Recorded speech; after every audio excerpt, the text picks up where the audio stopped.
Бегім ана. Бегім ана Қара бура әулиенің қызы, Салжұқ мемлекетінің ханы Санжар сұлтанның әйелі. Мәлік Шахтың патшалық құрған тұсында Салжұқтар елі әбден кемеліне келген екен. Мәлік Шах өлгеннен кейін таққа оның баласы Санжар отырады. Санжар астанасын Хорасаннан көшіріп, сыр бойындағы Жанкентке орналастырады да, бұл шаһарды мықты бекініске айналдырады. Ол аң аулап, сейіл құрғанды ұнатады екен. Сөйтіп жүріп, созақ маңайында өмір сүрген Қара бура әулиенің қызы Бегімге үйленеді. Бегім жаратылысынан көркіне ақылы сай, парасаты мол қыз болыпты. Санжарды табындырған осындай сан қырлы қасиеттері болса керек. Бегім ана жайлы айтқанда, оған қатысты мына бір аңызды ешкім айналып өте алмайды. Бірде Санжар аңға шығып бара жатып, құлын үйінде қалған қанжарды әкелуге жұмсайды. Қанжарды ұсынғанда Бегім сұлудың аппақ қолын көріп, құл есінен арылып, құлап қалады. Кешугі себебін түсіндірген құл, ханым білегімнен ұстап жібермей қалды, депті. Санжар ақ қарасын тексермей, Бегім сұлудың оң қолын, оң бұрымын кесіп, оң танауын тіледі, зынданға тастайды. Келесі күні Қара бура әулие қиналып жатқан қызының түсіне кіріп: «Балам, бұлтартпай шыныңды айт. Ақпысың әлде қарамысың? Ақ болсаң, Аллам жәрдем беріп, жараңды жазар. Қара болсаң қарғар, тек турасын айт», депті. Сонда Бегім жылап тұрып: «Атажан, Құдай атымен сіздің алдыңызда ант етемін. Егер Санжарға қиянат жасап, Тәңір атсын, өмірімді қысқартсын. Ақпын ата», деп зар еңірейді. Осыдан соң Қара бура Санжардың да түсіне кіріп: «Сен де бір балам едің.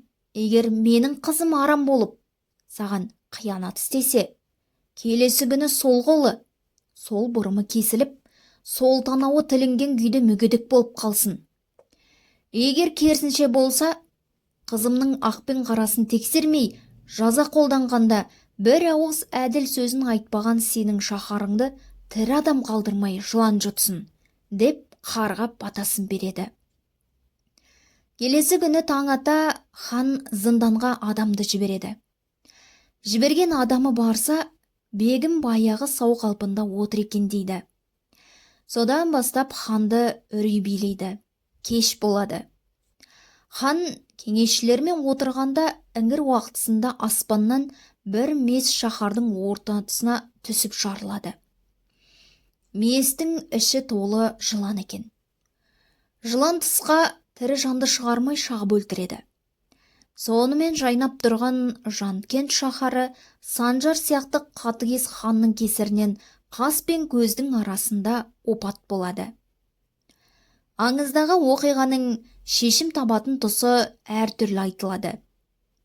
Бірінші нұсқасында Бегім сұлу Санжар хан қайтыс болғаннан кейін әкесі Қара бура әулиенің көмегімен Бегім ана белгісін салдырып, «Мұнан бұлай еркекті көрмеймін», деп қалған өмірін сол мұнараның ішінде өткізген екен. Ата бабасының қасиеті дарып, кейін Бегім ана әулие атанады. Екінші бір нұсқасы бойынша оқиға бұлайша шешіп тапқан. Есіктен кіріп келген жарын көргенде хан өз көзіне өз сене алмай тұрып қалады. Сөйтсе Бегімнің екі қолы да бүтін, жараның орны да жоқ.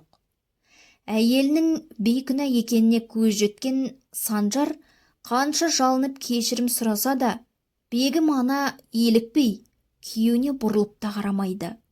Сол замат аққуға айналған ол көкке самғап кетіпті. Теңіздің үстінде біраз самғаған аққу жағалауға ұрынып көз жұмған екен. 13 ғасырда салынған Бегім ана кесенесі қазір Қызылорда облысы Қазалы жеріндегі жаңа құрылыс ауылынан 35 шақырым жерде орналасқан. Мұнда күнделікті қазақ жерінің түпкір-түпкірінен бала көтермейтін әйелдер келіп тәу етеді. Бұл мұнараға ер азаматтардың баруы қиынға соғады екен. Жолда көлігі бұзылып қалады, немесе ауырып қалады тағы басқа. Бұл барлық зерттеушілерге бегім ананың ер азаматтарға деген реніші шығар деген жорамал жасатқан.